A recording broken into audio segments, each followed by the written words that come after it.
Adelante. Muy buenas noches. Gracias por esta cordial invitación. Solo les pido que me permitan, dejen de compartir pantalla para yo poder hacerlo. Genial. Perfectamente. ¿Listo?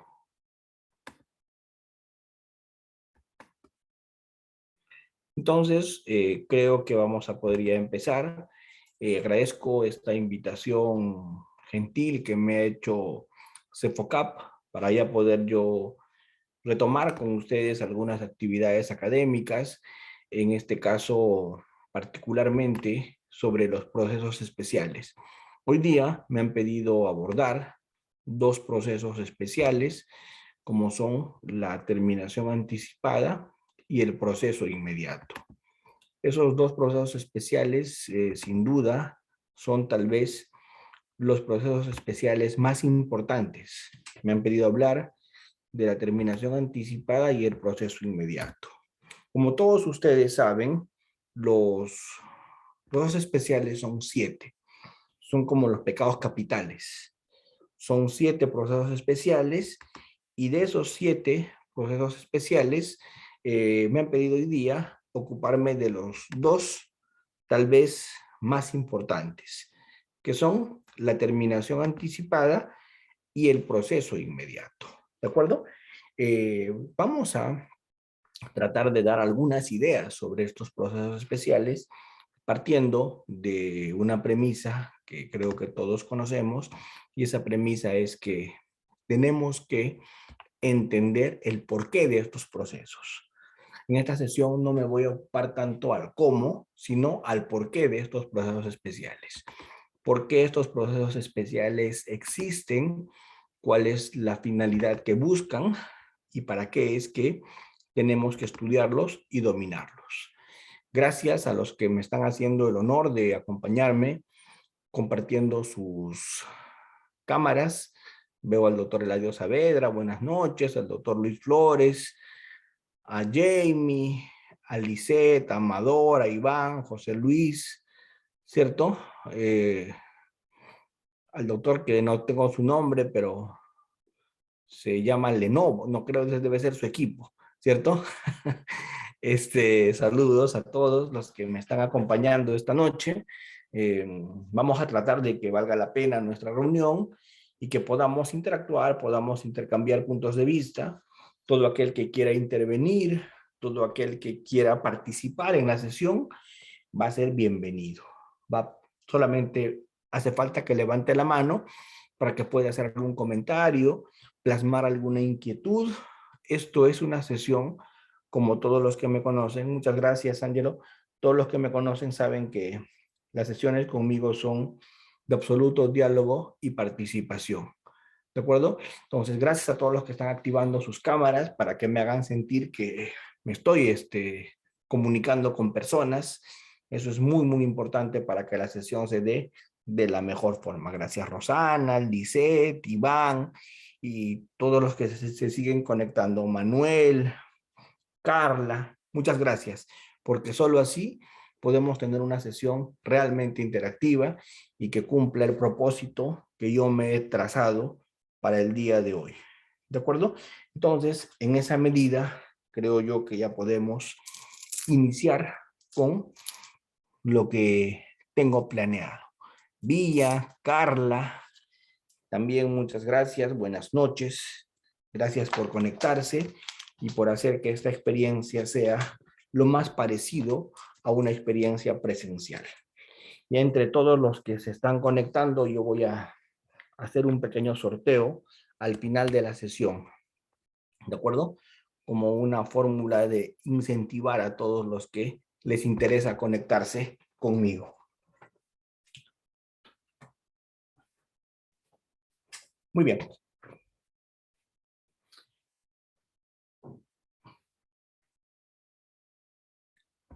Gracias y empezamos. Bien, hablar de los procesos especiales es hablar primero del por qué existen. El por qué existen. Y a partir de entender el por qué existen los procesos especiales, podemos desarrollar sus características. ¿De acuerdo? Entonces, lo primero que tenemos que decir es, ¿por qué existen procesos especiales?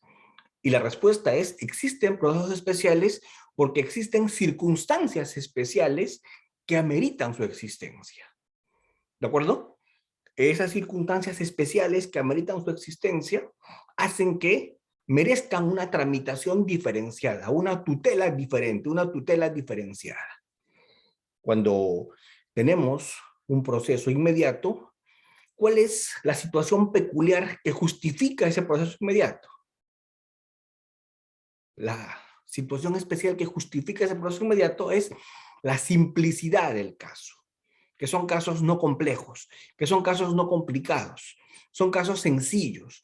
Entonces, como son casos sencillos, no complejos, son casos en los que no hay mucho por actuar, ni mucho por discutir, nos podemos permitir simplificar el proceso, abreviar, hacer más rápida la tramitación. ¿De acuerdo? Entonces, ¿cuál es la característica por la que hay un proceso inmediato? Porque el proceso es simple, el proceso no es complejo, no requiere mayor complicación en su discusión. Por eso hay un proceso inmediato, ¿cierto? ¿Y por qué hay una terminación anticipada? Hay una terminación anticipada porque la situación especial que existe es el consenso. Hay un acuerdo, hay un consenso, no hay discusión, no hay discrepancia. Por eso es que hay terminación anticipada. Si no hay litis, si no hay controversia, si no hay conflicto, ¿qué hacemos? Demorando. Podemos solucionar el tema a partir de un acuerdo. ¿De acuerdo? Podemos solucionar el tema a partir de un acuerdo. Entonces, esas circunstancias especiales son las que justifican un proceso inmediato y una terminación anticipada. ¿Cuál es la circunstancia especial que justifica, por ejemplo, un proceso de colaboración eficaz? La circunstancia especial es que existe una persona que acepta su imputación y quiere dar información valiosa, delatar, entregar información de difícil consecución a cambio de beneficios. ¿Ven? Esa es una circunstancia que justifica el proceso de colaboración eficaz. En el tema por faltas, ¿cuál es la circunstancia especial que justifica la existencia del proceso por faltas? Que no estamos ante un delito, sino ante una falta. ¿De acuerdo? En el caso de los procesos de acción privada, ¿cuál es la circunstancia especial que justifica la existencia de un proceso de acción privada?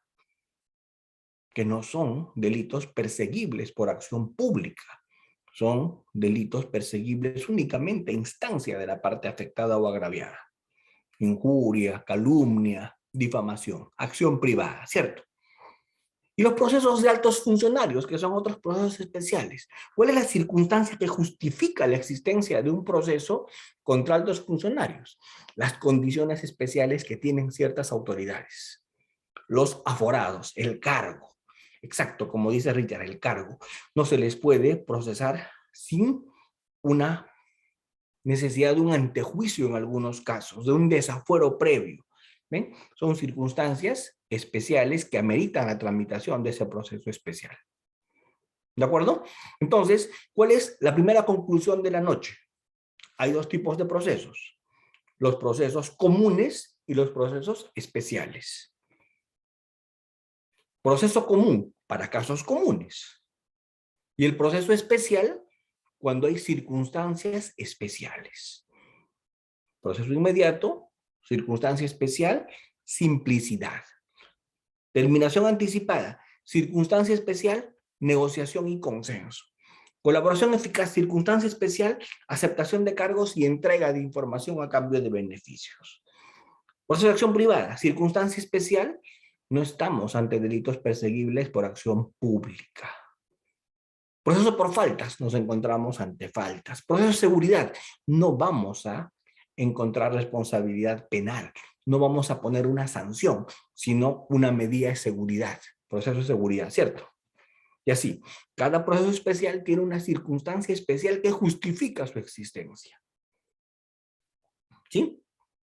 Pero como no me han pedido el día de hoy hablar de todos los procesos especiales, hoy día únicamente me voy a referir a los dos procesos especiales que me han pedido discutir. ¿De acuerdo? Que son la terminación anticipada y el proceso inmediato. ¿De acuerdo? El proceso inmediato. Muy bien. Empezamos entonces con el proceso inmediato. ¿Qué necesita el proceso inmediato? Saludos a Tacna. ¿Qué necesita el proceso inmediato?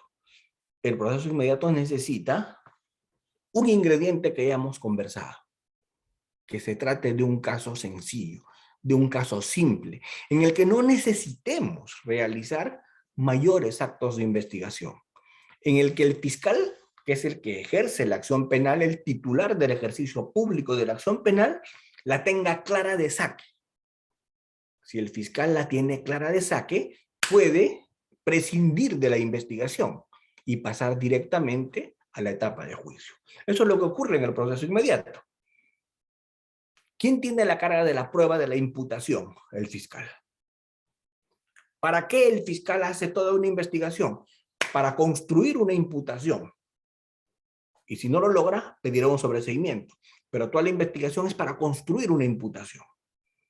Y si el fiscal, antes de la formalización o inmediatamente después de formalizar la investigación preparatoria, ya tiene clara la imputación y tiene los elementos, porque es un caso sencillo, el fiscal, ¿para qué continúa una investigación amplia, ampulosa, engorrosa?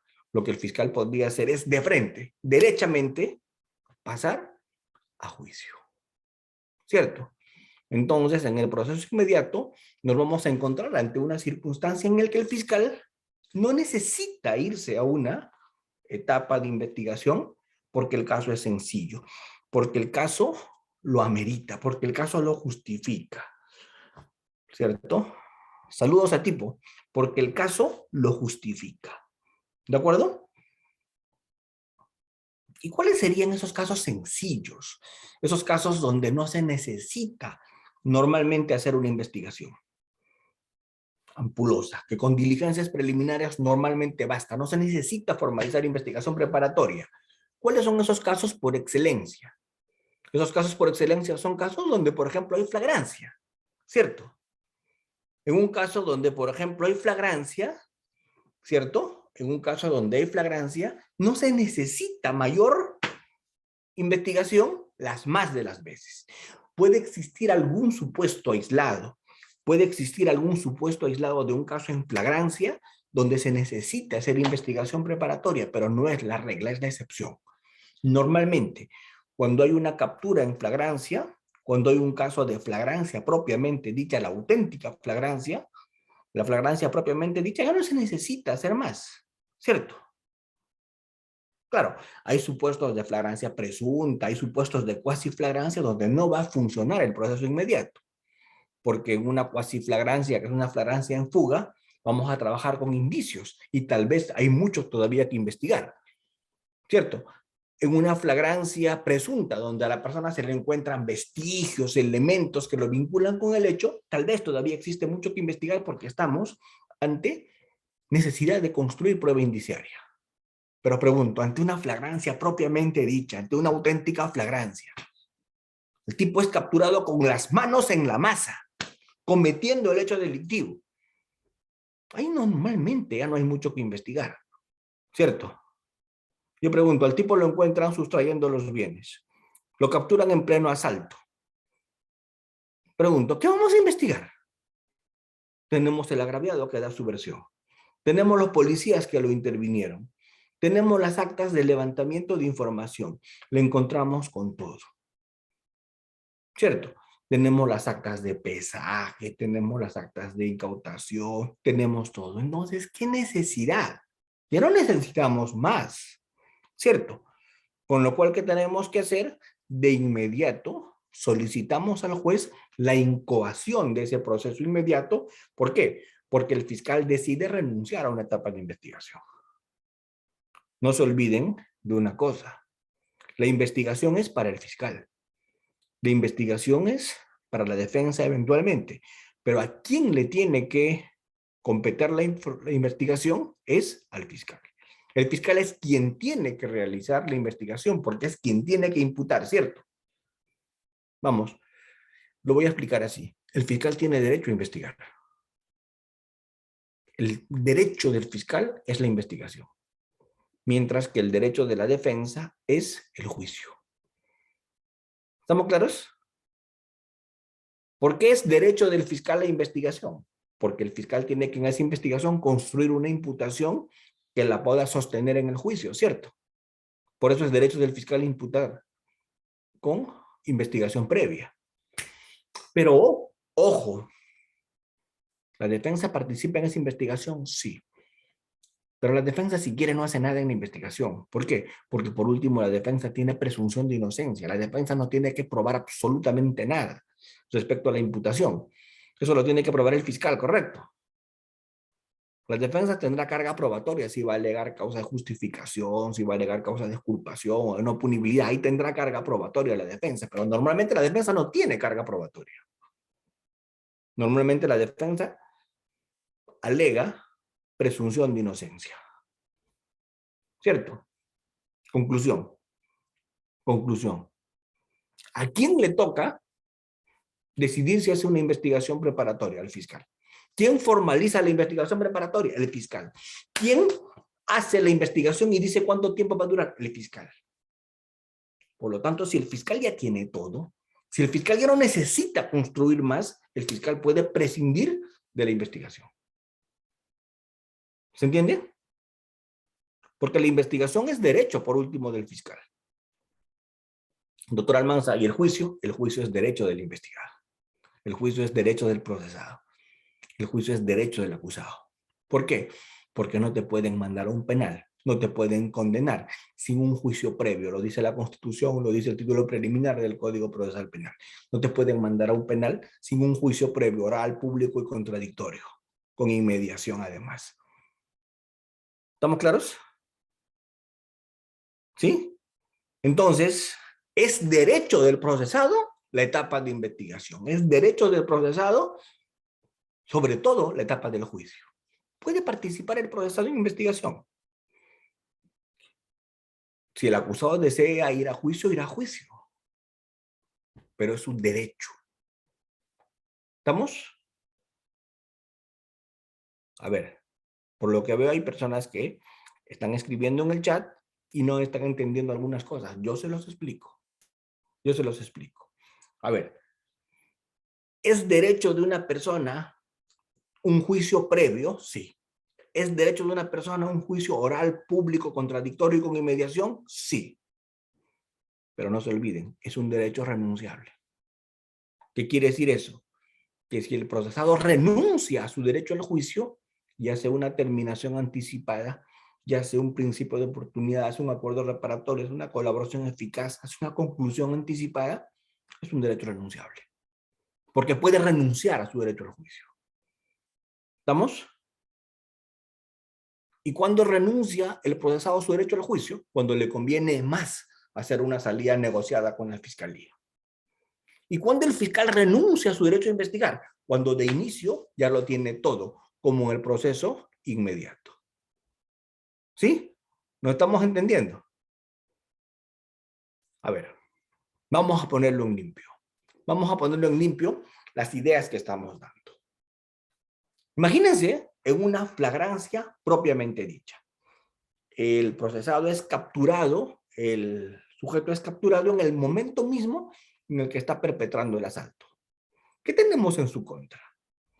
Versión de 3 policías que lo capturaron, versión del agraviado, las cámaras de video, las actas de hallazgo de todo lo que tenía en el momento, las armas que le encontraron, el dinero que había sustraído. Pregunto, ¿qué hacemos yendo a un juicio? Perdón, ¿qué hacemos yendo a una etapa de investigación? ¿Para buscar qué? Si ya lo tengo todo. Entonces, normalmente, cuando hay una flagrancia propiamente dicha, cuando hay una auténtica flagrancia, cuando hay una flagrancia per se propiamente dicha, ya no necesitamos más. Cuando hay una flagrancia propiamente dicha, lo que toca que hagamos es, nos vamos de frente. saltamos etapas, abreviamos etapas, simplificamos etapas. ¿Qué es el proceso inmediato? Simplificación procesal, abreviación procesal. Dentro del principio, costo-beneficio, economía procesal, ¿cierto? Tenemos que ahorrar. El Poder Judicial, el Ministerio Público, las entidades del Estado no tienen mucho presupuesto. Y cuanto menos investigaciones prolongadas y ampulosas haya, tanto mejor para el presupuesto, ¿cierto? Por lo tanto, si el tema es sencillo, ¿qué tenemos que hacer? Ir y saltar la etapa de investigación. Saltar la etapa de investigación y pasar de pronto de frente a la etapa de juzgamiento. Esa es la idea en el proceso inmediato. Caso sencillo, no necesitamos investigar, saltamos de frente al juicio. Ya no hacemos investigación. Por eso se llama proceso inmediato. Pues. Y el primer supuesto de procedencia del proceso inmediato, ¿cuál es? Flagrancia. Porque normalmente en flagrancia ya no se necesita buscar más. Excepcionalmente sí, seguramente. Pero normalmente en flagrancia ya no se necesita buscar más. Segundo supuesto de proceso inmediato, el tema de la confesión sincera. Cuando hay una confesión sincera corroborada, cuando hay una confesión sincera verificada, ¿para qué investigamos más? Si lo que el procesado confesó se corrobora.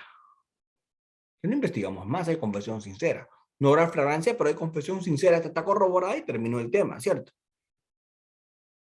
Por último, el proceso inmediato también se aplica en supuestos en los cuales existe suficiencia probatoria de inicio.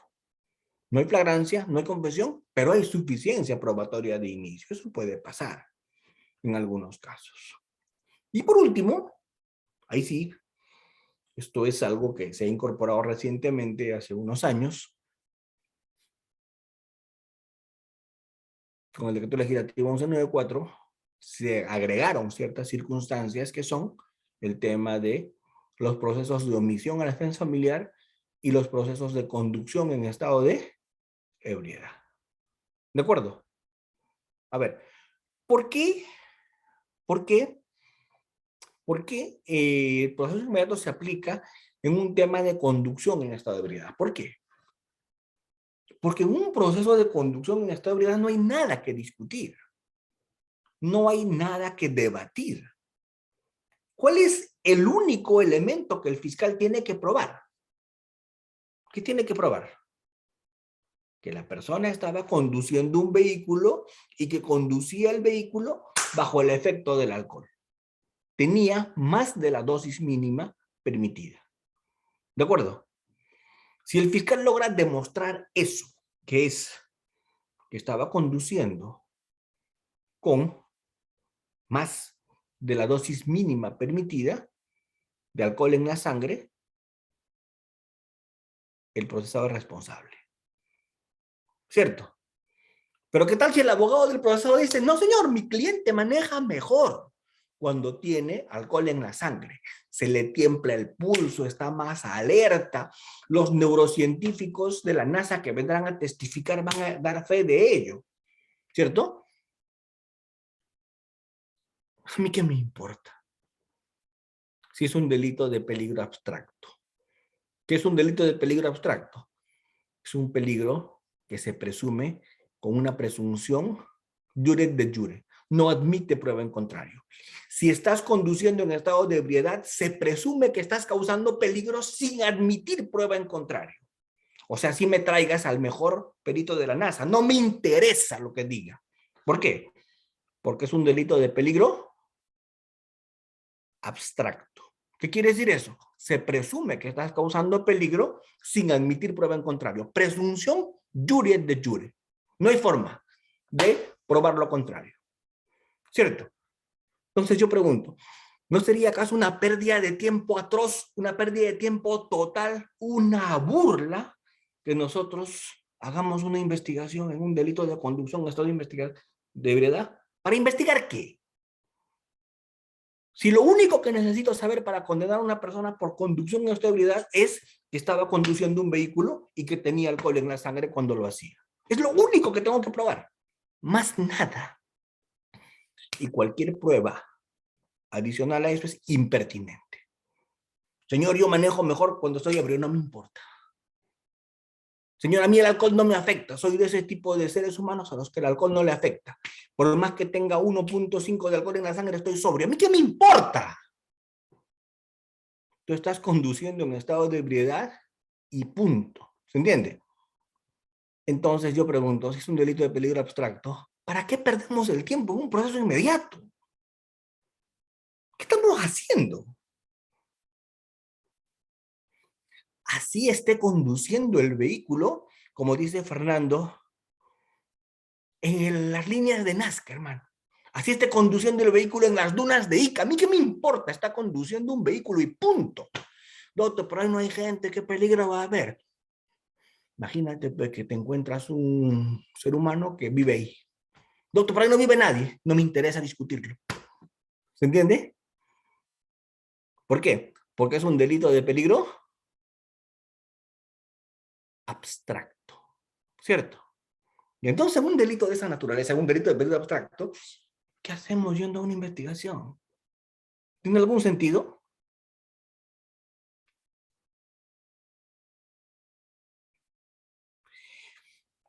El principio de lesividad, Angelo, que tú me preguntas, dice lo siguiente. El principio de lesividad dice que para que haya un delito se tiene que afectar el bien jurídico protegido o ponerlo en peligro. Y cuando se dice ponerlo en peligro, ¿es en peligro abstracto o en peligro concreto? ¿De acuerdo? Es el principio de lesividad, Angelito. Peligro abstracto y peligro concreto. ¿Sí?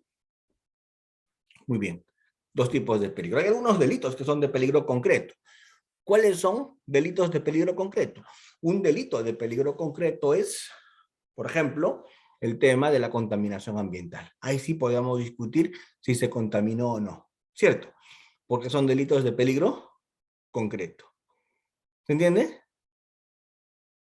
Pero en los delitos de peligro abstracto se presume que hay peligro sin admitir prueba en contrario, porque es una presunción no juris tantum, sino juris de jure.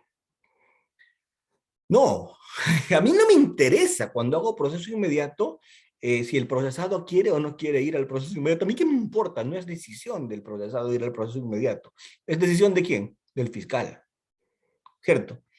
En delitos de conducción en estado de ebriedad, ¿cuál es el mejor consejo que yo doy? En delitos de conducción en estado de ebriedad, el mejor consejo que doy desde el fondo de mi corazón siempre, ¿cuál es? No vayas a proceso inmediato, procesado, no seas tonto. ¿Cierto? Pídele al fiscal un principio de oportunidad. ¿Cierto? Tonto fueras. Porque si te vas a un proceso inmediato, te van a sentenciar y vas a tener antecedentes, ¿cierto? Porque el tema se va a judicializar. ¿Qué es el mejor consejo en una conducción de seguridad? ¿Irte a un proceso inmediato? ¿O pagar tu multa? ¿Cierto? ¿Pagar tu reparación e irte a un proceso? No, sino irte simplemente a un principio de oportunidad. Ese es el mejor consejo. ¿Irte a un proceso? No, irte a un principio de oportunidad. Te va a salir mejor. Y encima va a quedarse a nivel fiscal. Encima ni siquiera te va a generar antecedentes. Doctor Almanza, el otro día yo estaba conduciendo en estado de ebriedad y cuando me encontré con usted en su fiscalía, usted me dijo que me acoja a un principio de oportunidad y me ha acogido, doctor. Ya, pero hermano, te ha ido mejor entonces. No, doctor, nada. Peor, he tenido que pagar mi reparación civil, he tenido que pagar, perdón, mi indemnización, he tenido que pagar mi multa, doctor. Y como si eso fuera poco, me han suspendido la licencia, doctor. 2 años. Y yo les digo, ¿y tú qué querías? Salir premiado, que te den tu diploma, hermano. ¿No te parece suficiente que ya te salvaste de ir preso? ¿No te parece suficiente que no vas a tener antecedentes penales ni judiciales? ¿No te parece importante haber liquidado el tema a nivel de, ¿cierto? Claro, el principio de oportunidad no lo puedo usar a cada rato, ¿cierto? Como dice Frank, ¿cierto? Pero pregunto, ¿no te parece bastante? ¿Sí o no? A ver, consejo para todos los que me están escuchando, consejo. Dice un consejo aunque sea de un conejo, ¿cierto? Consejo. Si un día tienes tu cuarto de hora de estupidez, porque los seres humanos solemos tener nuestro cuarto de hora de estupidez o no, nuestros 3 minutos de idiotas en nuestra vida, los tenemos, ¿cierto? Y tú tienes ese tu cuarto de hora de estupidez. ¿Y qué haces? Conduces tu vehículo en estado de ebriedad, ¿cierto? ¿O no? Si eso hiciste, tus 15 minutos de tonto, y te para la policía, ¿qué tienes que hacer? Señor policía, buenas noches. Reconozco mi falta. Estoy conduciendo mi vehículo en estado de ebriedad. Vamos a pasar el dosaje etílico, llamé al fiscal y me voy a coger un principio de oportunidad. ¿De acuerdo? ¿Se entiende? Terminó. Claro, te vas a tener que pagar tu indemnización, tu multita, te vas a tener que asumir tu cancelación de tu licencia por el tiempo que te decreten, ¿cierto? Pero hoy terminaste, ¿cierto? Pero nosotros somos muy buenos complicándonos la vida. Pues, ¿qué hacemos? Nos para el policía y le sacamos y le ofrecemos plata. Le ofrecemos plata. Mira, estabas con conducción a estabilidad. Le ofreciste plata, ¿en qué terminaste? En cohecho, ¿cierto? En cohecho. O sea, tu delito era así, ahora es de este tamaño. Te metiste a cohecho, ¿cierto? Agarras el celular y le pasas al policía. Acá estoy al teléfono con el doctor Almanza, mi pinky. ¿Cierto? Estabas tan bien y ahora estás metiéndote en tráfico de influencias. ¿Se entiende? Ah, si te pones malcriado, lo pechas al policía. Resistencia a la autoridad. ¿Ven? Tan bonito que te iba a ir, tan bien que ibas a terminar tu estupidez ibas a terminarla con una multa, ibas a terminarla con una suspensión y con un principio de oportunidad. Ahí vas a terminar tu tontería, ¿cierto? Pero no, tú querías terminar con un cohecho, tú querías terminar con un delito de resistencia a la autoridad, tú querías terminar con un delito de tráfico de influencias. ¿Por qué? Porque nos gusta complicarnos la vida, ¿cierto? ¿O no? Pero bueno, son consejos. Ahora, doctor Almanza, ¿y qué pasa si el procesado no se quiere someter al principio de oportunidad? Espectacular. Si el investigador no se quiere someter al principio de oportunidad, al fiscal, ¿qué le va a tocar hacer? Incoar un proceso inmediato. Pero si el fiscal incoa su proceso inmediato, tienes que tener en cuenta una cosa en condición de estabilidad. Tienes que tener en cuenta que eso ya se judicializó. Y la pena que te pongan, así sea la que sea, te genera registro. ¿Cierto? Te genera registro para todo lo que eso implique. ¿Sí? ¿Cuál es el otro supuesto? El otro supuesto que les quiero comentar. El otro supuesto que les quiero comentar es el supuesto de omisión a la asistencia familiar. ¿De acuerdo? Y acá sí yo quiero ser bien duro. Y acá yo quiero ser bien fuerte. ¿Estamos claros?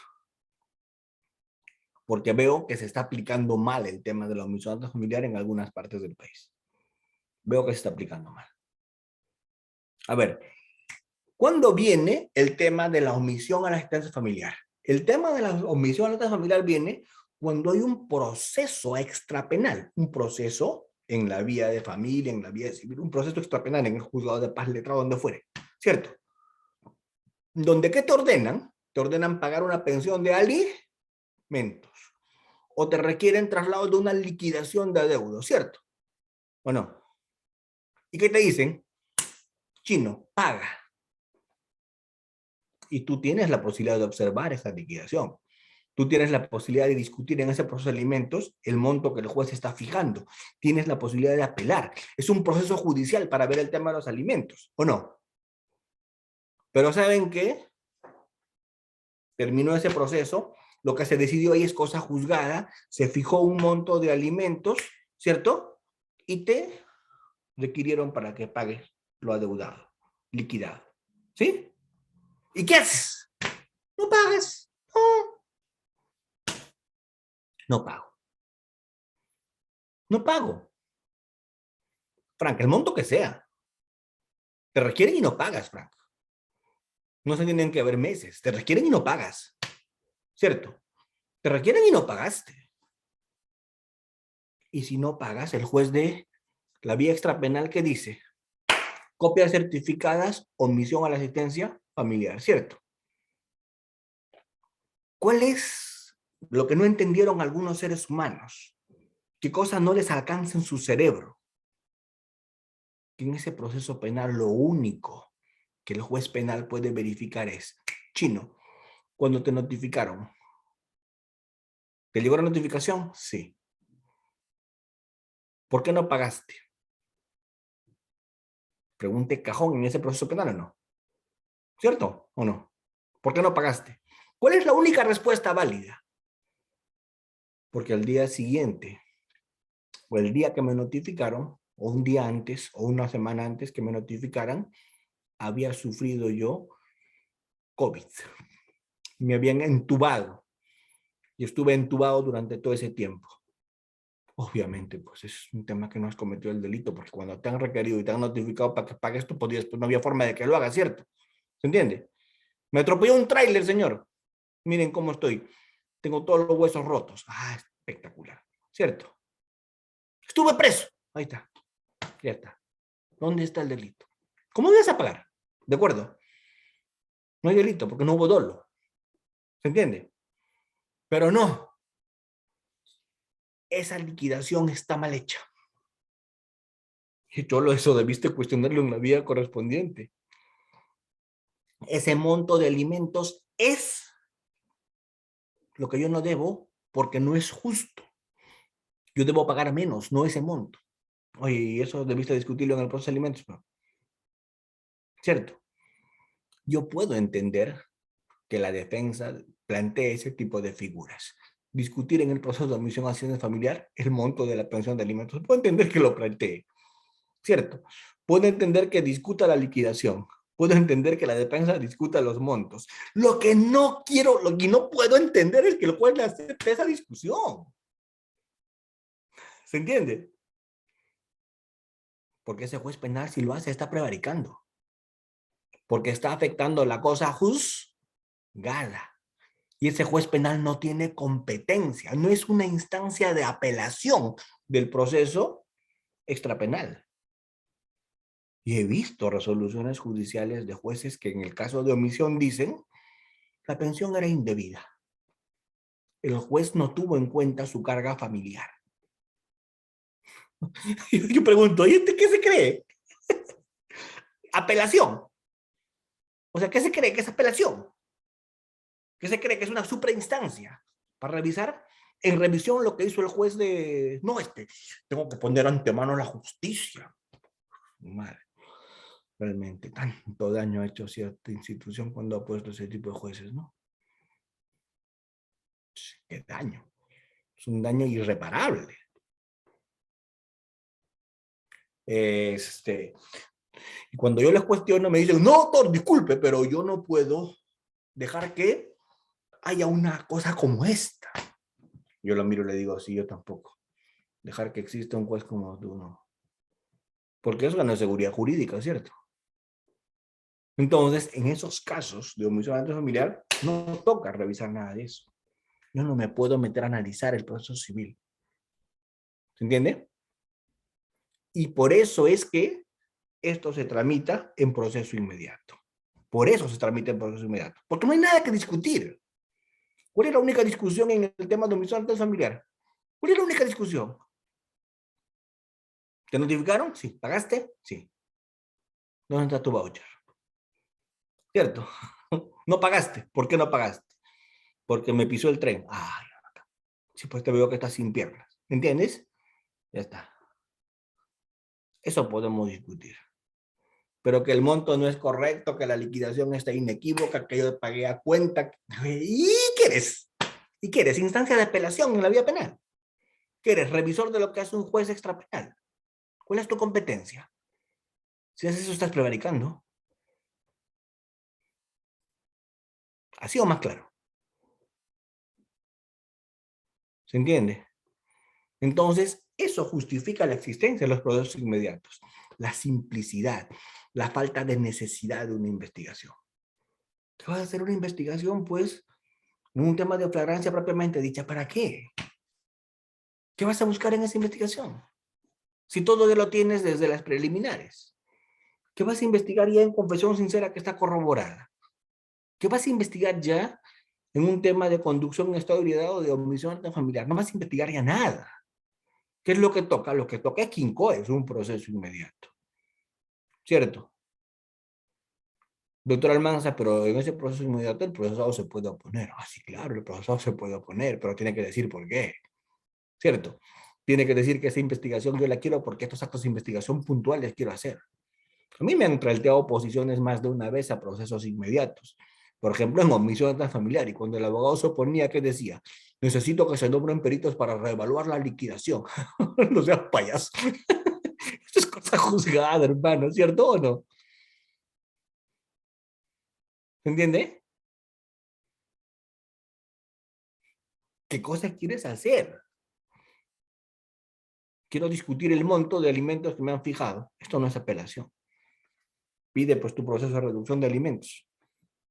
¿Estamos? Y ahí se discutirá ese tema. Pero no me veas eso en proceso inmediato. Muy bien, entonces eso justifica un proceso inmediato. Eso justifica. Yo he tenido muchos casos así, eso. Entonces yo no lo podía entender. Yo puedo entender que el abogado ese tipo de cosas lo plantee. Puedo entender. Pero lo que no puedo entender es que el juez discuta eso. Que el juez abra causa prueba sobre eso. Que el juez se meta a analizar eso, no puedo entender. ¿De acuerdo? ¿Por qué? Porque estamos desnaturalizando un proceso de omisión familiar. A ver, lo voy a poner grande, negritas, subrayado. El proceso de omisión a la crianza familiar no es una instancia de apelación del proceso de alimentos. ¿Se entiende? El que lo entiende así, seguramente habrá estudiado Derecho en otra galaxia, pero en esta no, ¿cierto? Entonces, por esa razón es que yo me fastidio con esto, me incomoda esto. Vamos a compartir unas presentaciones rapidísimas del proceso inmediato para un poquito mostrarles cómo es que esto funciona. ¿De acuerdo? ¿Sí? ¿Pueden ver la presentación? ¿Se ve? Por favor, escríbanme en el chat si lo están viendo.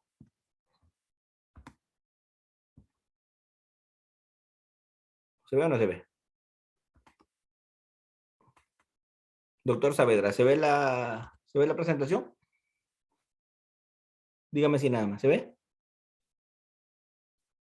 ¿Se ven las PPTs?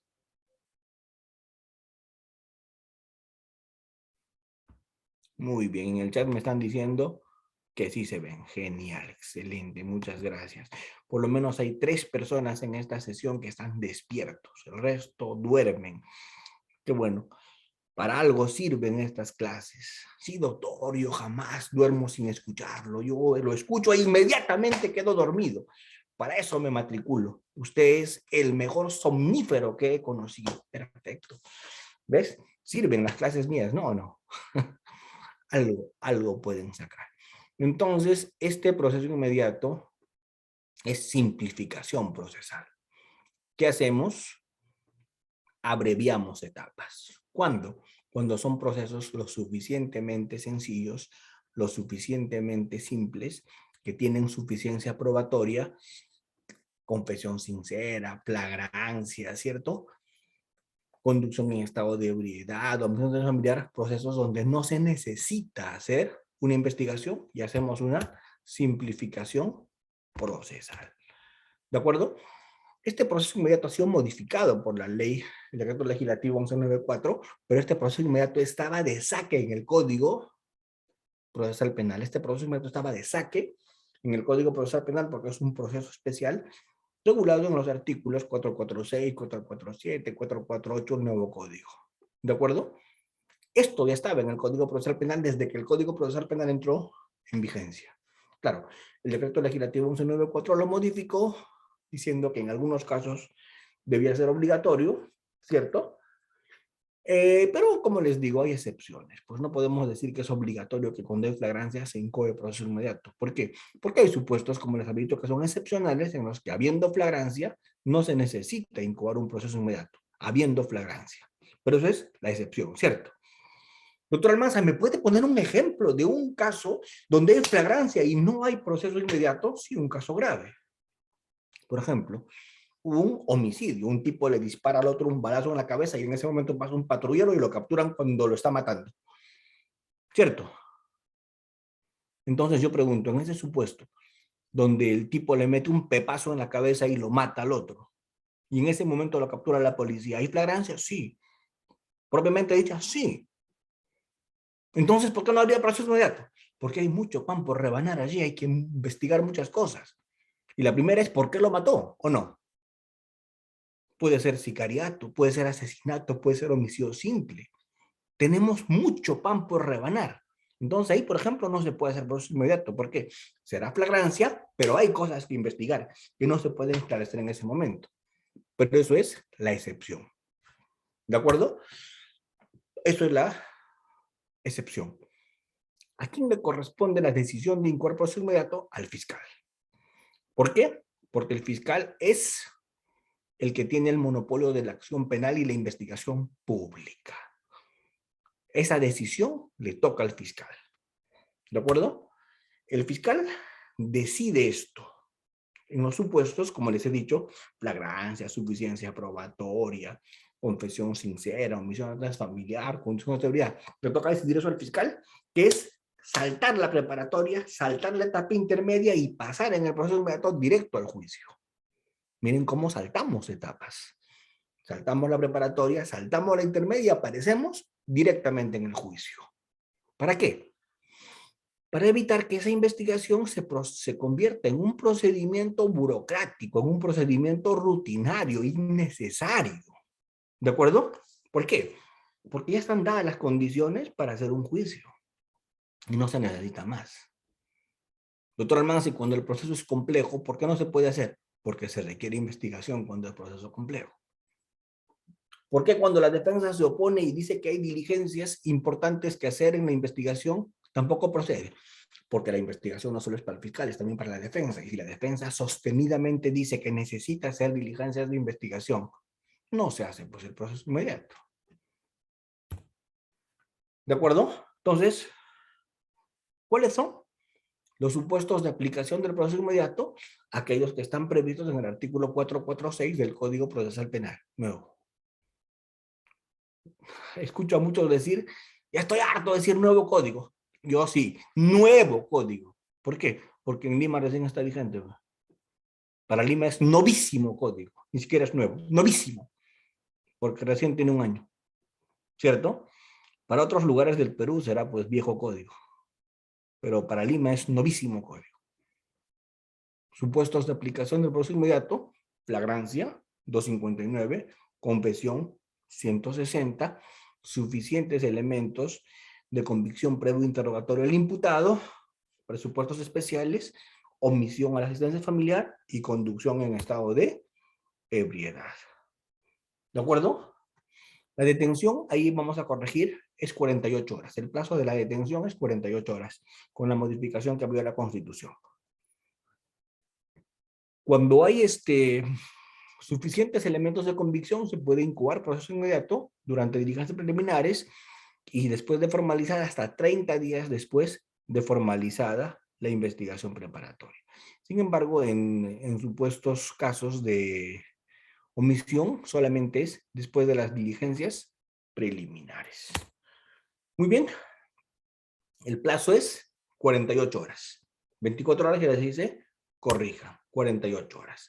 Se presenta el requerimiento, en el primer caso, el juez recibe el requerimiento, el juez corre traslado del requerimiento, ¿cierto? El requerimiento se puede presentar cuando hay flagrancia dentro de las 48 horas y cuando no hay flagrancia, hasta 30 días, o sea, cuando hay confesión sincera o fundados elementos, hasta 30 días después de haber formalizado la investigación preparatoria. Y de allí se realiza el trámite que es bastante sencillo. ¿Cuál es el trámite que es bastante sencillo? El trámite que es bastante sencillo es se corre traslado, se aplica lo que dice el decreto legislativo 1194, ¿cierto? ¿Para qué? Para que el juez autorice la incoación de proceso inmediato. ¿Dónde no cabe el proceso inmediato? ¿Dónde no se puede hacer proceso inmediato? No se puede hacer proceso inmediato cuando hay un caso de procesos complejos, ¿cierto? Cuando hay una cantidad significativa de actos de investigación para realizar, cuando se investigan numerosos delitos, cuando involucra una cantidad importante de imputados o agraviados, ¿cierto? O cuando se haga necesario hacer diligencias fuera del país, o cuando tenemos que hacer diligencias en varios distritos judiciales. Allí no va a proceso inmediato, ¿de acuerdo? Ahí no va a proceso inmediato. Cuando hay organización criminal tampoco va a proceso inmediato. Todos los casos complejos está proscrito el proceso inmediato, porque en estos casos complejos sí se tiene que hacer una investigación. Cuando hay procesos contra varios imputados, también hay un problema acá. No se puede incoar contra algunos. Proceso inmediato, ¿cierto? Que debe contener un requerimiento de proceso inmediato. El fiscal, cuando hace un requerimiento del proceso inmediato al juez, tiene que tener nombre, generales de ley del solicitante, petitorio, identificación del imputado, nombre del agraviado, descripción del fáctico atribuido al imputado, exposición de elementos de convicción con los que se escolta el requerimiento, grado de participación, petición de medidas de coerción, de haberlas, las finalidades de la medida y la definición de circunstancias que correspondan. Con esos requisitos el fiscal va a incoar proceso inmediato. ¿Cuál es el trámite? El trámite es bien simple. El juez cita en las 48 horas audiencia única para determinar si procede o no el proceso inmediato. En esa audiencia se va a discutir la prisión preventiva de ser el caso, ¿cierto? El fiscal va a acompañar el expediente, se pueden en ese momento mismo aplicar criterios de oportunidad, ¿cierto? La audiencia es de carácter inaplazable. El juez resuelve las medidas coercitivas, resuelve lo que tenga que resolver en ese estado y en la situación en la que esté, que se va a resolver en ese acto, y a partir de ahí decide el juez si ampara o no el requerimiento de proceso inmediato. Luego, si se ampara el proceso inmediato, se le comina al fiscal para que ejerza la acción penal, o sea, para que haga su acusación. Cuando hace su acusación, el juez de investigación preparatoria, ¿cierto? Cita audiencia de incoación, como les dije, corre traslado de la medida de coerción, decide, ¿cierto? Y ahí recién el tema pasa a decisión del juez. El juez puede decidir rechazar el proceso inmediato en qué supuestos, cuando considera que el proceso es complejo, cuando considera que no estamos en los supuestos del proceso inmediato, cuando declara fundada una oposición, ¿cierto? Ahí se rechaza el proceso inmediato, ¿cierto? Ese juez, cuando va a amparar o denegar el proceso inmediato, tiene que emitir una resolución motivada. La resolución por la que el juez decide amparar o rechazar el proceso inmediato es motivada. ¿De acuerdo? Es la autorización, tiene la identificación, los hechos de materia de imputación, la determinación del derecho pedido, la clasificación del tipo penal que ha utilizado el fiscal, etc. Y a partir de allí este tema pasa donde el juez de investigación preparatoria. ¿Para qué? Para que el juez de investigación preparatoria tome la decisión que tenga que tomar. La no incoación del proceso inmediato ordenada por el juez puede ser materia de apelación. Se puede apelar, se puede impugnar esto. Cuando se declara improcedente el proceso inmediato, cuando se declara fundado el requerimiento o cuando se declara que procede la realización. ¿El juicio inmediato está a cargo de quién? El juicio inmediato está a cargo del juez de juzgamiento. El juez de juzgamiento va a realizar el control de acusación. El juez de juzgamiento va a hacer el control de acusación. En todos los procesos, el que hace el control de acusación es el juez de investigación preparatoria, pero no, en el proceso inmediato, el que hace el control de acusación es el juez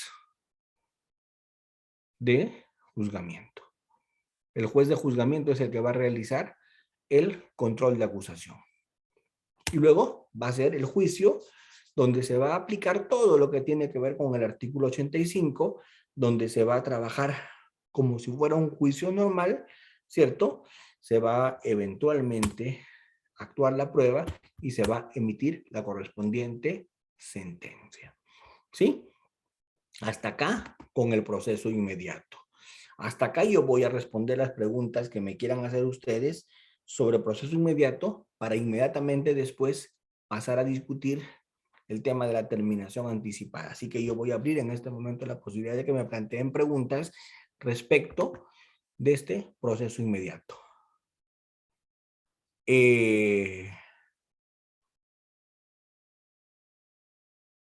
A ver, empezamos con las dos preguntas que tenemos. A ver, ¿podrías activar el audio, por favor, a Julio y a Edson? Sofocap. Doctor, buenas noches. Julio, ¿cómo estás? Buenas noches. Gracias por participar. Tengo dos preguntas, doctor. Adelante. Una, según el acuerdo plenario 1-2016, un proceso inmediato se puede convertir en un proceso común por excepción. ¿Me puede dar un ejemplo, por favor? Y la otra pregunta es, ¿se puede apelar un proceso inmediato?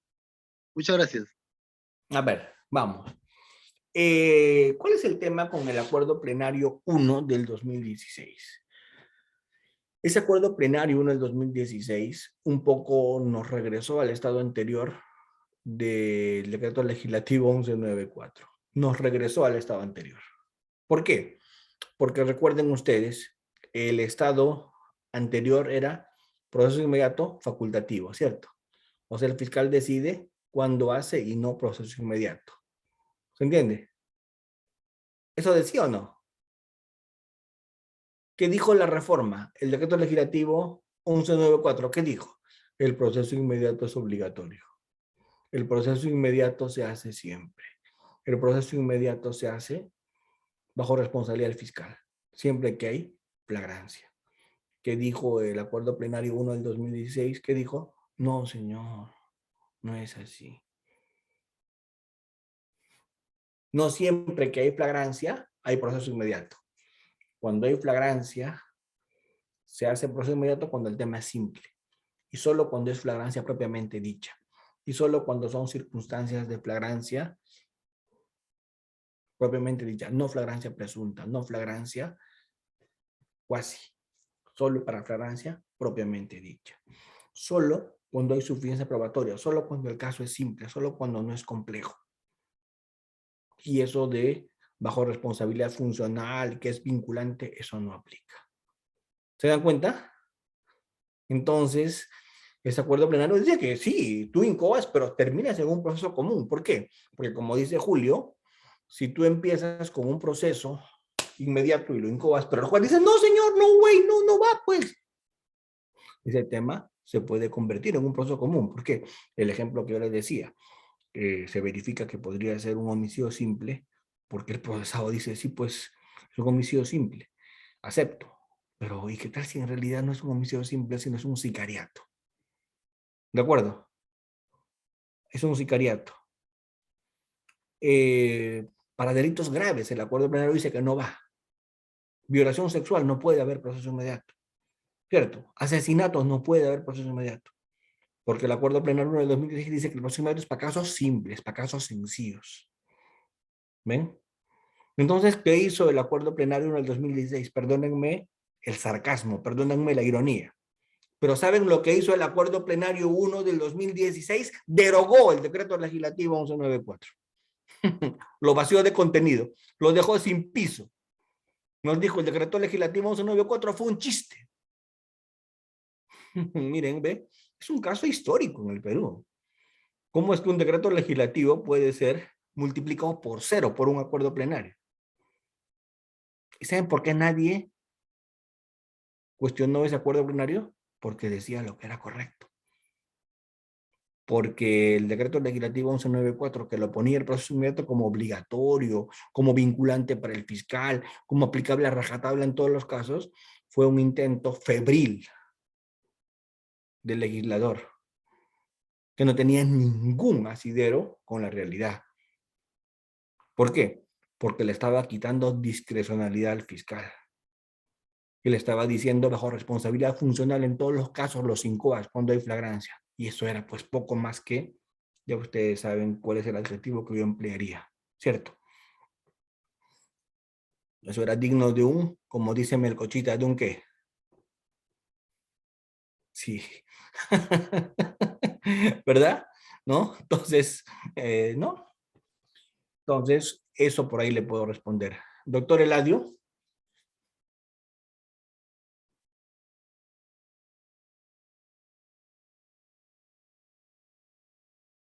Doctor Eladio, su audio.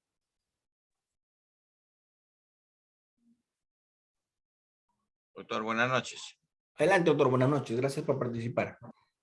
En un proceso de robo agravado, han incoado proceso inmediato. Me he opuesto, estoy en apelación. Yo, pero la otra parte, la defensa no tenía argumentos, no sabía de qué proceso se trataba, no sabía explicar el proceso inmediato y no la tenía. Es decir, uno apeló, yo, y el otro no. Pero el tema se ha ido a la sala ya para incoación del proceso inmediato. ¿Qué es lo que va a suceder ahí? Bueno, yo lo que le puedo decir es que el acuerdo plenario dice que cuando el delito es grave, no cabe proceso inmediato, ¿cierto? Y en este caso que usted me comenta, un robo agravado con pluralidad de agentes y seguramente armas de fuego y seguramente otras circunstancias que dan gravedad al hecho, pues no se puede resolver el proceso inmediato, ¿cierto? Sería irse en contra del texto expreso del artículo 100, perdón, ni siquiera el 189, 188, ni siquiera, sino irse de frente al acuerdo plenario. Ahora, le digo algo, puede haber eventualmente un robo agravado con proceso inmediato, pero cuando es un robo agravado sencillo, un robo agravado simple, un robo agravado que no es complejo. ¿Cuándo es un robo agravado que no es complejo? Una persona, pues, con algún agravante comete un robo, ¿cierto? ¿Verdad? No se olviden que el robo agravado tiene varios niveles de agravación, ¿verdad? Entonces es un tema sencillo. Ya, ahí tal vez puedo entender. Pero en el caso que usted me comenta, doctor Eladio, cuando hay pluralidad de agentes, ¿cierto? El tema como que se vuelve un poco más complejo de aplicar el proceso inmediato. En todo caso, me encantaría que me lo envíe por correo, lo que resuelvan en ese caso en la sala, ¿sí? Por un tema de cultura general. Muy bien. Antes de que nos gane el tiempo, vámonos a la terminación anticipada, ¿cierto? La terminación anticipada. ¿Cuál es la esencia de la terminación anticipada, apreciados colegas? La esencia de la terminación anticipada, ¿cuál es? La esencia de la terminación anticipada es el consenso, es la negociación, ¿cierto? Es la aceptación de cargos de parte del procesado. Lo primerito que tiene que haber para que haya terminación anticipada, lo básico, lo esencial, es que el procesado acepte cargos. ¿De acuerdo? Tiene que haber aceptación de cargos. Primer presupuesto. Segundo presupuesto para que haya terminación de anticipada. Se acepta cargos y habiendo aceptado cargos, negociamos con el fiscal. ¿Se entiende? Y con el fiscal arribamos a un acuerdo. Hay consenso. ¿Consenso en qué? En las 4 cosas. ¿Cuáles son las 4 cosas? Pena, reparación civil, consecuencias accesorias y carácter efectivo o suspendido de la pena. En esas 4 cosas tiene que haber consenso. Si hay consenso, avanzamos. Y le vamos a pedir al juez que el juez nos acepte nuestra terminación anticipada. Y si el juez lo acepta, eso es cosa juzgada. ¿De acuerdo? Pero puede que el juez no lo apruebe. Puede que el juez no lo homologue. Entonces ahí no pasó nada. Borrón y cuenta nueva. Intento para el olvido. Es más, ni siquiera lo puedes mencionar. Así como en las películas de James Bond, ¿cierto? Esto se autodestruirá en los siguientes segundos y explota. Lo mismo pasa en terminación anticipada, frustra. ¿De acuerdo? En terminación anticipada, frustra. ¿Qué ocurre? Terminación anticipada, frustra. El disco se autodestruye. intentamos, hicimos un preacuerdo, lo sometimos al juez y el juez dice no lo apruebo, no lo homologo. Se acabó, chao. Pataleta, apelo, arriba dice confirmo, chao. ¿Se entiende? ¿Y saben cuál es el drama? La terminación anticipada se puede hacer por única vez ante el juez. No se puede hacer una y otra vez, por única vez. ¿Sí? La terminación anticipada se hace por única vez. Muy bien. La terminación anticipada se diferencia de la colaboración eficaz en una cosa fundamental. En varias cosas seguramente, pero en una fundamental. ¿Y cuál es en esa fundamental? En la terminación anticipada, el procesado tiene que dar información y aceptar sobre su participación. ¿Estamos? En la colaboración eficaz eso no alcanza. En la colaboración eficaz, además de aceptar lo que tú has hecho, tienes que tirar al resto. Tienes que echar gente. Tienes que dar información respecto de demás personas. ¿De acuerdo? Por eso es que en colaboración eficaz tu beneficio puede ser la exención de pena. Por eso es que en colaboración eficaz tu beneficio puede ser una pena suspendida. Por eso es que en colaboración eficaz se puede negociar con todos. ¿Por qué? Porque en colaboración eficaz tú das mucho más, ¿sí o no? En terminación anticipada, ¿qué es lo único que te piden? Que aceptes lo tuyo, lo que a ti te han imputado. Eso basta y sobra en terminación anticipada. ¿Y en colaboración eficaz, eso basta? ¿Que hables de ti o tienes que tirar gente? ¿Ves? Tienes que dar información de difícil consecución. Y con esa información de difícil consecución te tienes que ir de boca. Vas a conseguir más beneficio. Exacto, Rosana. Si no, no te dan más. ¿De acuerdo? Esa es la diferencia fundamental entre la terminación anticipada y la colaboración eficaz. ¿Estamos? Muy bien. Vamos a compartir unas PPTs para ayudarles un poco a que entendamos este tema. ¿Se ven las PPTs? ¿Sí? ¿Se ve? ¿Se ve? ¿Se ve? Hágame así, ¿se ve? Doctor Eladio, doctor Julio, ¿se ve? Cuéntenme si se ve. Perfecto. Excelente. Vamos. Les había dicho, estos procesos especiales lo que buscan es rapidez, lo que buscan es agilización, celeridad, lo que buscan es mecanismos de consenso. ¿Por qué? Porque hay falta de recursos, pues tenemos que idear formas de acelerar el proceso como el proceso inmediato. Tenemos que buscar formas de consenso como la terminación anticipada. Puede haber proceso inmediato y terminación juntos, ¿cierto? Pueden haber. Manifestaciones aceleradoras son el principio de oportunidad, los procesos abreviados, el proceso inmediato, los mecanismos de consenso es la terminación anticipada, la colaboración eficaz, la conclusión anticipada, son fórmulas de consenso, ¿cierto? Son fórmulas de consenso, ¿cierto? La terminación anticipada es un proceso que yo lo voy a explicar con estos cuadritos de una manera bastante sencilla, ¿cierto? Tiene antecedentes. Había ya con la ley 26.320 terminación anticipada para casos de TID, luego se dio la 28.008 la terminación anticipada de delitos aduaneros, luego ya entra el nuevo Código Procesal Penal y el nuevo Código Procesal Penal nos da toda una regulación de la terminación anticipada.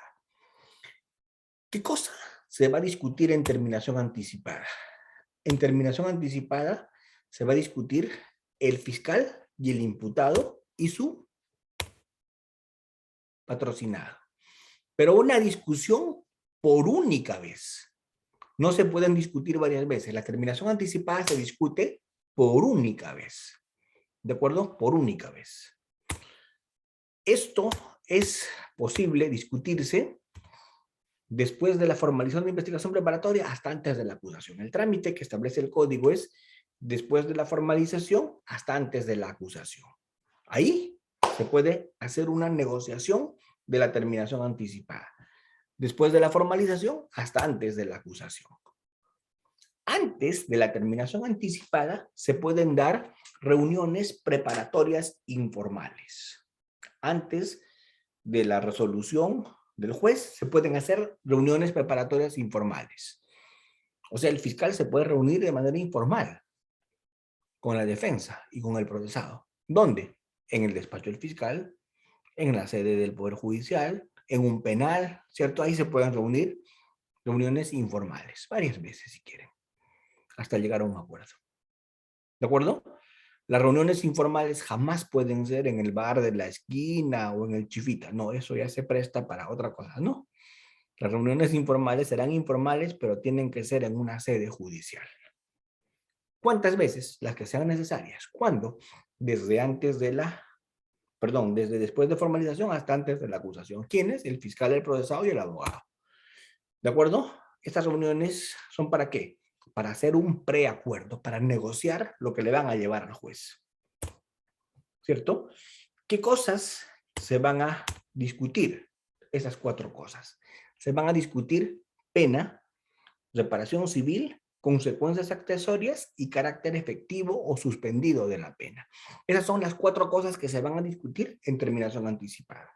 Pena, reparación civil, consecuencias accesorias y carácter efectivo o suspendido de la pena. Es lo que se va a discutir. ¿De acuerdo? ¿Cómo se realiza esto?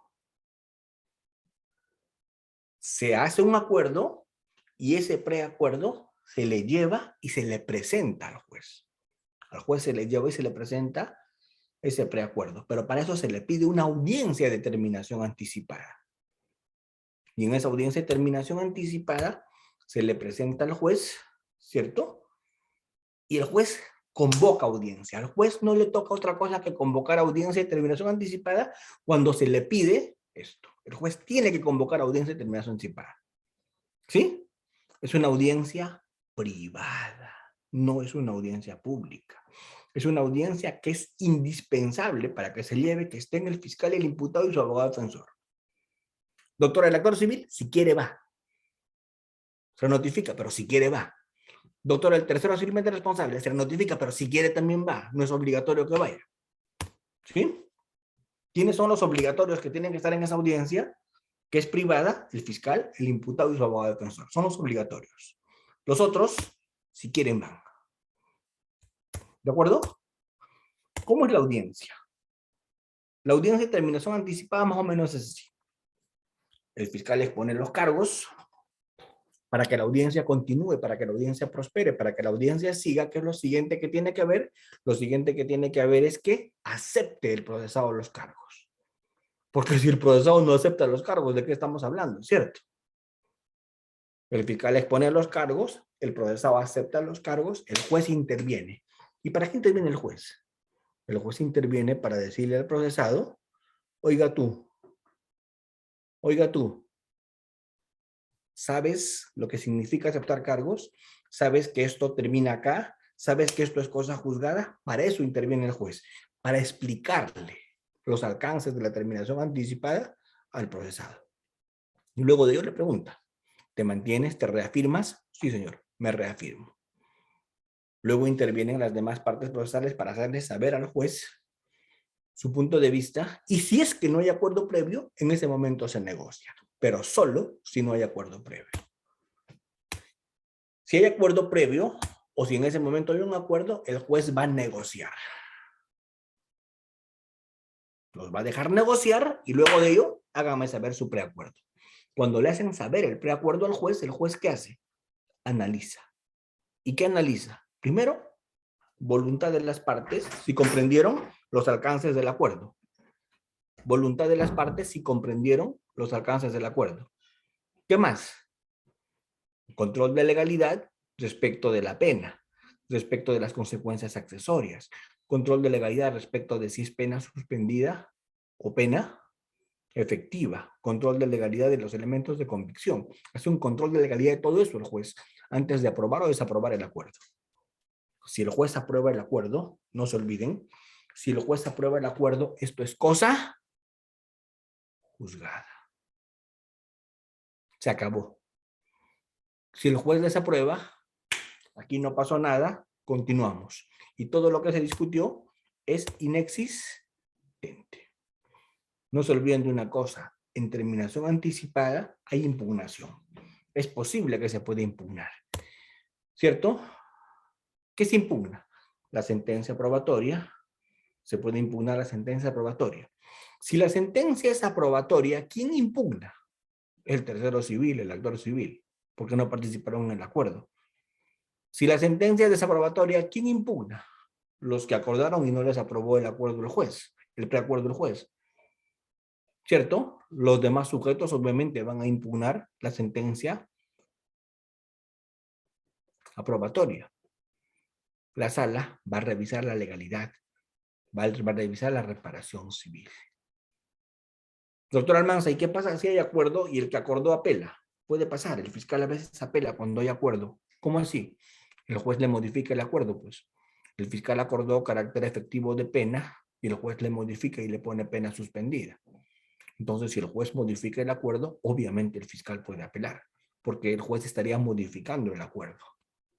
¿Cierto? Eso quiero que lo entiendan bien. ¿Sí? Ahora, problemas. Problemas en terminación anticipada. Problemas en terminación anticipada. Primer problema en terminación anticipada. ¿De acuerdo? Primer problema. ¿Cuándo se puede incoar? Problema fuerte en terminación anticipada. ¿Cuándo se puede incoar? ¿Por qué digo problema fuerte en terminación anticipada? ¿Cuándo se puede incoar? Porque hay muchísimas lecturas y muchísimas posiciones. Hay quienes dicen que puede haber terminación anticipada en etapa intermedia. ¿Cierto? ¿Quiénes, por ejemplo? Yo. Yo sí creo que puede haber terminación anticipada en etapa intermedia. Y alguien me dirá, doctor Almanza, ¿y en qué tómbola se ha sacado usted su título? ¿Acaso usted no sabe leer? ¿Usted no sabe leer que el código es bien claro en decir que la terminación anticipada es después de la formalización hasta antes de la acusación? Doctor Almanza, ¿usted no ha leído los acuerdos plenarios sobre terminación anticipada? ¿No ha leído que la Corte Suprema ha dicho que no cabe terminación anticipada en etapa intermedia? Sí, hermano. He leído el código, los acuerdos plenarios, todo eso he leído. ¿Y por qué crees entonces que puede haber terminación anticipada en etapa intermedia? Yo creo que puede haber terminación anticipada en etapa intermedia por las siguientes razones. Primero, porque en etapa intermedia el código dice que pueden haber criterios de oportunidad. Y la terminación anticipada es un criterio de oportunidad. La terminación anticipada es un criterio de oportunidad. Entonces, como la terminación anticipada es un criterio de oportunidad, puede haber en etapa intermedia. Dos, eso que el código diga hasta antes de la acusación se puede interpretar, es interpretable. Porque en la etapa intermedia se hace la oralización de la acusación. Entonces, eso que dice el código hasta antes de la acusación, tenemos que interpretar. ¿Esa acusación escrita o es la oralización de la acusación? ¿Cierto? Y sobre todo, mi argumento más fuerte, ¿cuál es? Mi argumento más fuerte es el espíritu del código. ¿Cuál es el espíritu del código? ¿Propiciar juicios o propiciar salidas alternativas al juicio? Entonces, en una interpretación sistemática, lo que nuestro código quiere es eso. Y cuando nosotros aplicamos sistemáticamente el código, hacemos una interpretación teleológica del código, lo que vamos a concluir es que lo que el código quiere es que hayan terminaciones anticipadas. Por eso puso en etapa intermedia la posibilidad de hacer criterios de oportunidad. ¿Cierto? Doctor, ¿y el acuerdo plenario? ¿Usted se zurra en el acuerdo plenario? No, el acuerdo plenario también hay que interpretarlo. ¿Qué dice el acuerdo plenario? El acuerdo plenario dice no hay terminación anticipada en etapa intermedia porque no asiste el procesado. No es obligatorio que el procesado asista a juicio. ¿Se entiende? Pregunto, ¿es obligatorio que el procesado asista al juicio? Sí. ¿Es obligatorio que el procesado asista a etapa intermedia? No. Entonces, el acuerdo plenario que dice, como no es obligatorio que el procesado asista a etapa intermedia, no puede haber terminación anticipada. La pregunta es, ¿y si asistió? ¿Y si asistió? ¿Se puede o no se puede hacer? Si está ahí, se puede. ¿Cuál es el otro argumento de la Corte Suprema para decir que no puede haber terminación anticipada en etapa intermedia? Porque el fiscal no está preparado para esa discusión en etapa intermedia, sino va con su acusación. Y si el fiscal dice, sí estoy preparado y quiero discutir, ¿me entienden? Discute, pues. Lo otro. Porque el código lo dice. El código no lo dice así. El código lo dice como para interpretarlo. Porque decir la acusación implica interpretación. Cuando digo la acusación, ¿a qué me estoy refiriendo?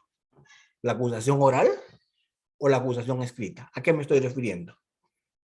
¿Se entiende?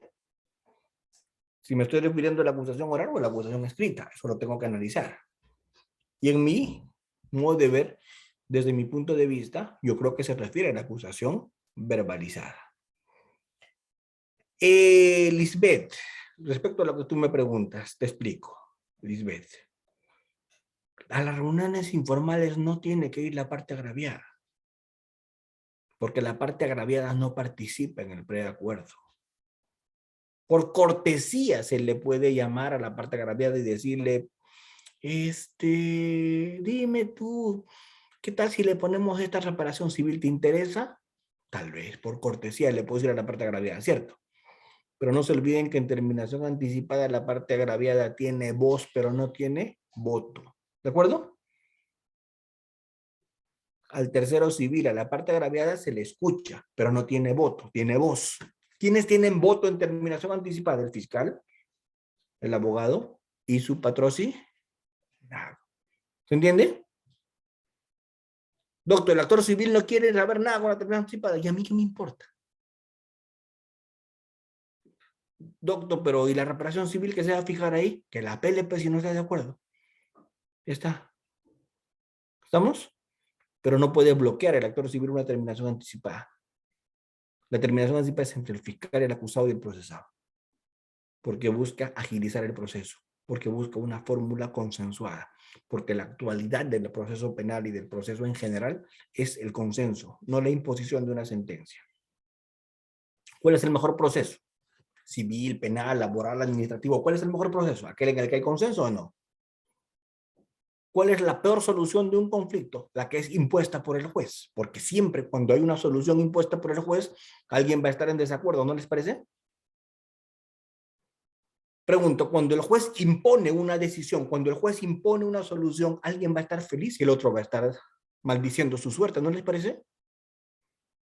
Pero ¿cuál es la mejor forma de resolver un conflicto? Cuando los dos están de acuerdo. Eso es solucionar un conflicto. Lo que el juez impone es la última ratio. Lo que el juez impone es cuando ya no queda de otra. Entonces, ¿cuál debe ser el espíritu de interpretación de estas figuras de consenso? ¿Propiciarlas o bloquearlas? Yo creo que propiciarlas y no bloquearlas, ¿no les parece? Pero no sé por qué de un tiempo a esta parte PJ las está bloqueando en vez de propiciarlas. Y yo creo que debemos propiciarlas. Por eso es que mi posición es hacer la mayor cantidad de terminaciones anticipadas. Es mejor que los procesos terminen en consenso. Es mejor que los procesos terminen de esa manera. Es más saludable, es más sano. ¿De acuerdo? Yo sí creo, y les los digo con total convicción, que la terminación anticipada era la gran esperanza del nuevo Código Procesal Penal. Era la gran esperanza. Se pensó cuando se hizo el código que el proceso inmediato se iba a aplicar mucho, que la terminación anticipada se iba a aplicar mucho, que estas salidas de simplificación procesal, estas salidas de consenso, iban a ser la panacea del nuevo código. Hoy día, 16 años después de la vigencia del nuevo código, ¿qué tenemos? ¿Que se están aplicando o que cada vez se aplican menos? ¿Ves? Cada vez se aplican menos. Eso es lo terrible.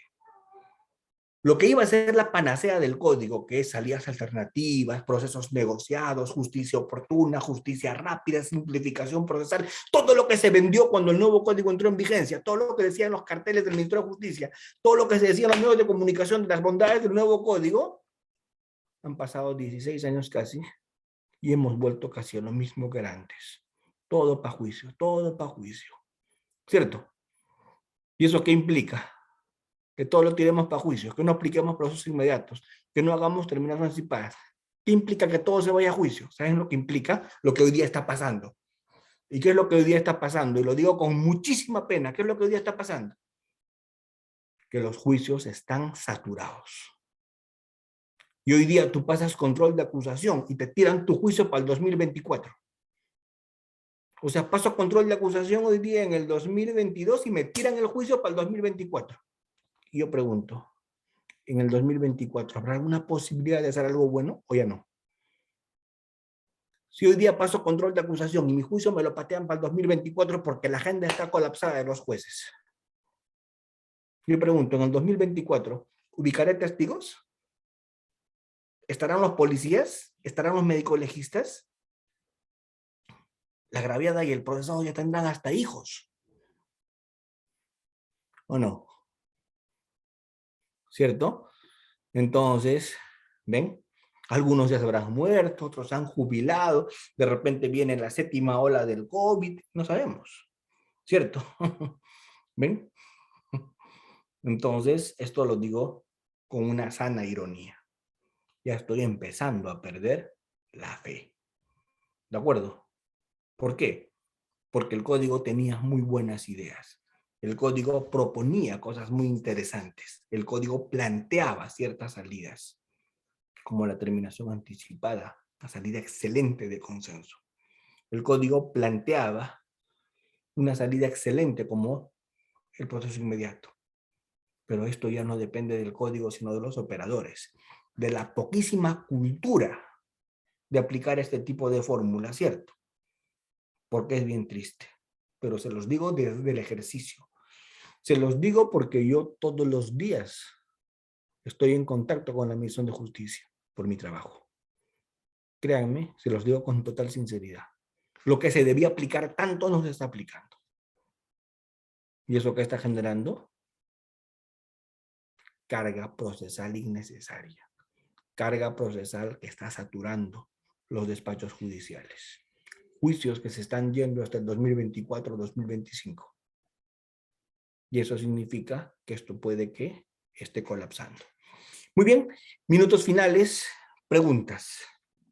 César, Gustavo y Luis Flores. Adelante, por favor, activen sus micrófonos a los doctores. Sí, doctor, una consulta. El Adelante, doctor. 469 del Código Procesal Penal señala que cuando existe imputación recíproca está prohibida realizar las terminaciones anticipadas parciales. Sin embargo, vemos que en juicio oral, por ejemplo, sí se puede llegar a un acuerdo, a una conclusión anticipada de juicio oral con uno de ellos. ¿Qué opina al respecto, doctor, respecto a ello? Eso tiene una lógica, doctor. Eso tiene una lógica y se lo planteo. ¿Cuál es la lógica de esto? Está prohibido hacer acuerdos parciales en terminación anticipada. En terminación anticipada es todos por todo o nadie. ¿Qué quiere decir eso? O se acogen todos o no se acoge nadie.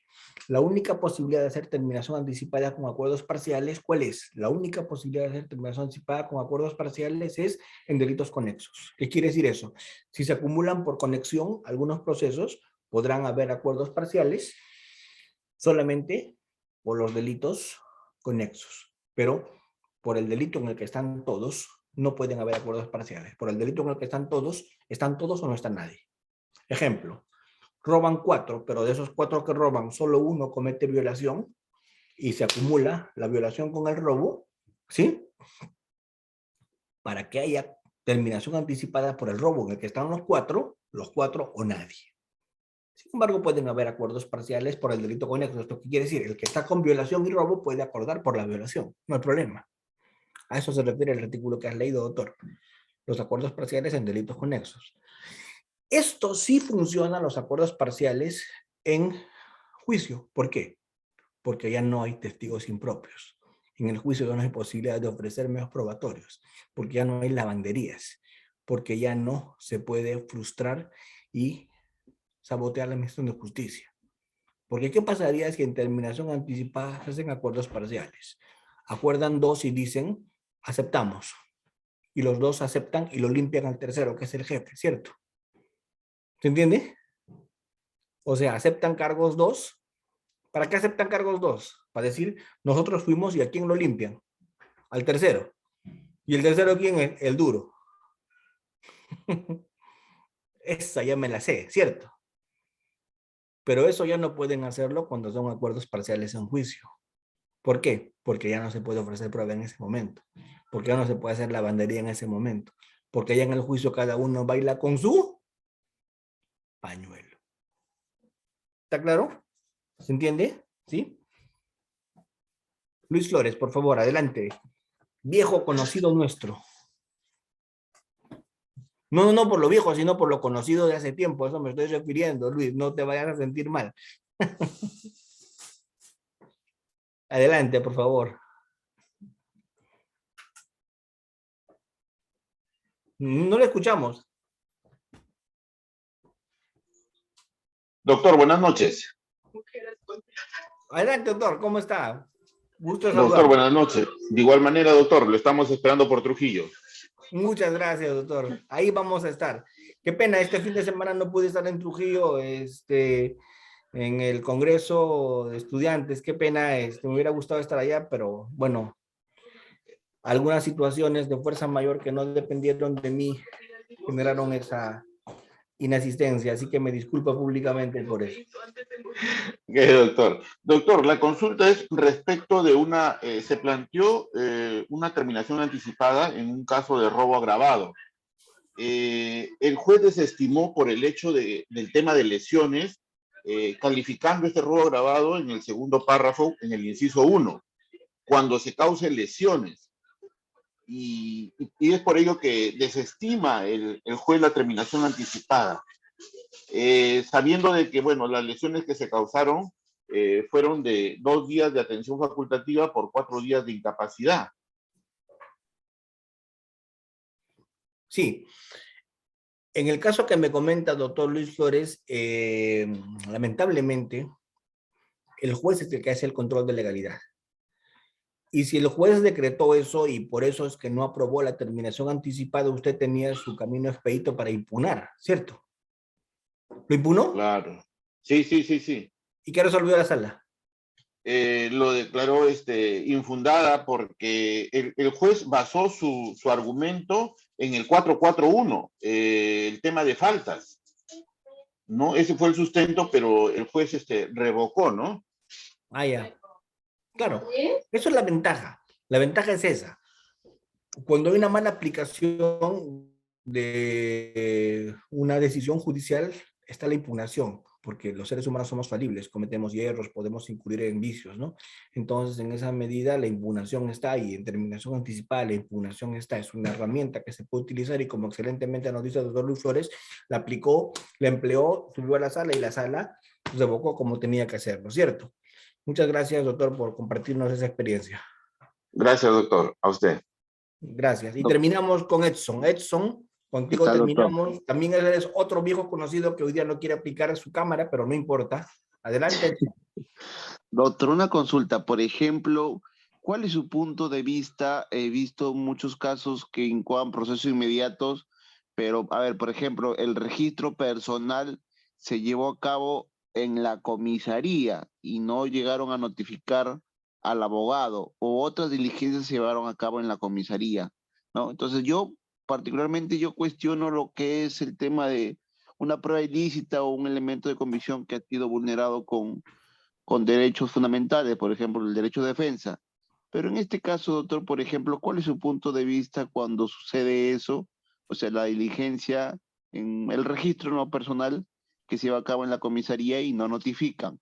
Y la segunda, doctor, pregunta es, ¿cabe la posibilidad de, por ejemplo, un juicio inmediato, deducir una excepción de naturaleza de juicio y mandar el proceso inmediato, regresarlo al proceso común, porque le han dado una sustanciación distinta a la prevista en la ley? Tengo esa duda, Sí, o sea, doctor. sin duda. O sea, ese es un tema, un mecanismo de defensa que usted puede hacer uso, que se lo franquea la ley. Si revisas el Código Procesal Penal, te permiten hacer esa excepción. Y tú podrías intentarlo y si está craso el error, se podría incluso declarar fundado y trabajarlo así. No he visto antecedentes de lo que me preguntas, pero es perfectamente posible. ¿De acuerdo? Y lo otro, Claro. respecto al tema que me preguntas de la intervención en flagrancia y las actas en la comisaría. Eso pasa y pasa mucho. porque yo te digo que he trabajado en el Callao, que he trabajado en zonas complicadas, he visto intervenciones en sitios como Sarita Colonia, en La Victoria en Mendocita, en Acapulco, en Castilla, y no quiero seguir mencionando sitios complicados, ¿cierto? Me imagino al fiscal haciendo las actas allí en la calle, ¿cierto? Claro. ¿Cuántas perforaciones craneanas tendría con piedras? ¿Qué le podría pasar si se podía levantar actas en la vía pública en esos lugares? No hay forma, ¿cierto? Entonces, ¿qué tiene que Claro, hacer? también. Cargar con todo y llevar y terminar de hacer las actas en la comisaría. Y eso no quiere decir que tengas que llevar al abogado, sigue siendo un tema de flagrancia. Y dos, lo que sí no se me ocurre es hacerle un cacheo o un registro personal en la comisaría. Eso sí me parece salvaje, eso sí es increíble, eso es kamikaze, eso es suicida. Porque cuando tú detienes a una persona en flagrancia, lo primero que haces es cachearlo, hacerle un registro personal, ¿sí o no? ¿Qué tal si tiene una Ya, punta? ¿Qué tal si tiene una pistola? ¿Qué tal si tiene algo y te mata dentro del patrullero? Lo primero que se hace cuando se le detiene a una persona, ¿qué cosa es? Un registro personal. personal. ¿De acuerdo? Muchas gracias, Edson, por tu participación. Y Gracias, Hussein, doctor. por favor, terminamos contigo de una manera breve porque me están haciendo señas.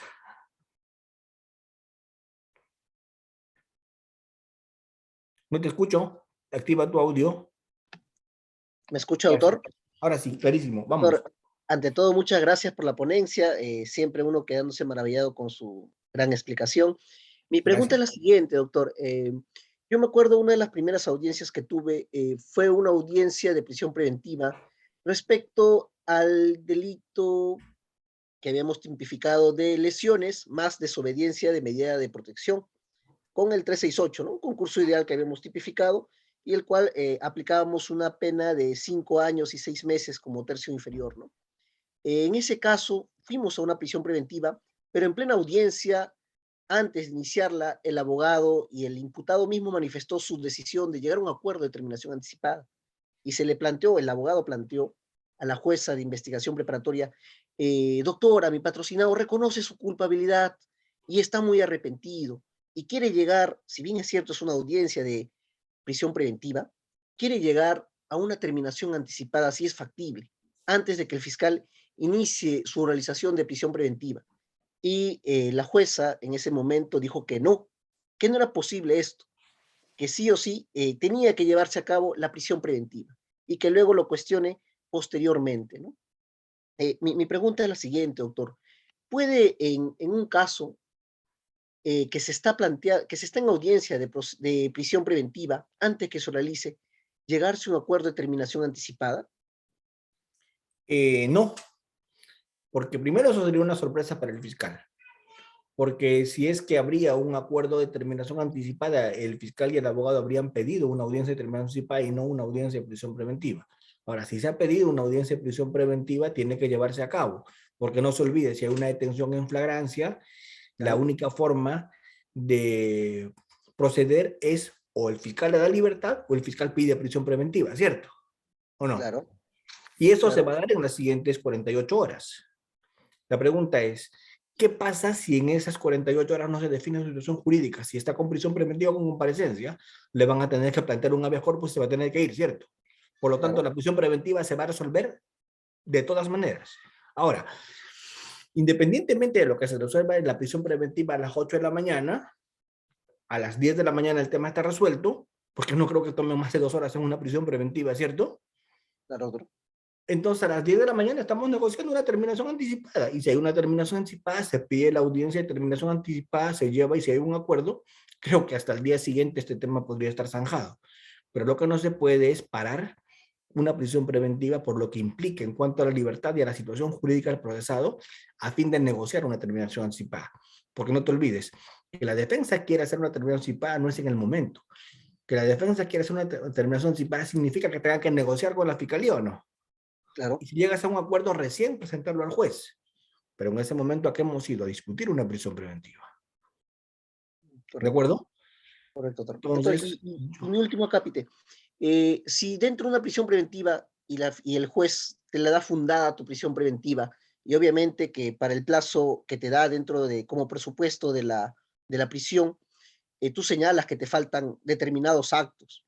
En ese caso, para llegar a una terminación anticipada, el fiscal necesariamente tendría que agotar esos actos que están pendientes. No, Ese es el propósito de la prisión, o ya no. no, en absoluto. Una cosa no tiene nada que ver con la otra. La prisión preventiva es una medida de aseguramiento. La terminación anticipada es una medida de consenso. Caminan por cuadras separadas y una no es necesaria para la otra. ¿De acuerdo? Claro. No se cruzan. Doctores, de verdad que Gracias. es un placer volver después de algunos meses a dictar una sesión en Cefocap. Gracias, Cefocap, por esta cordial invitación. Espero vernos más seguido, espero vernos más con ustedes. Y bueno, que tengan un lindo inicio de semana. Dios mediante, hasta cualquier oportunidad. Muchísimas gracias. Que estén muy bien. Felicidades. Muchas gracias, doctor Almanza. Es un honor siempre tenerlo acá disertando en las aulas de Cefocap. Agradecemos una vez más su excelente disertación y esperamos contar con la misma en un próximo evento. Gracias. Muchas gracias. Felicidades. Gracias. Bien, y a todos nuestros participantes, invitarlos a seguir participando de los cursos y diplomados que Cefocap ha lanzado en esta semana. Así es, tenemos este diplomado de litigación penal, juicio oral y prueba, el cual se va a iniciar el 7 de octubre. Así que las personas que estén interesadas en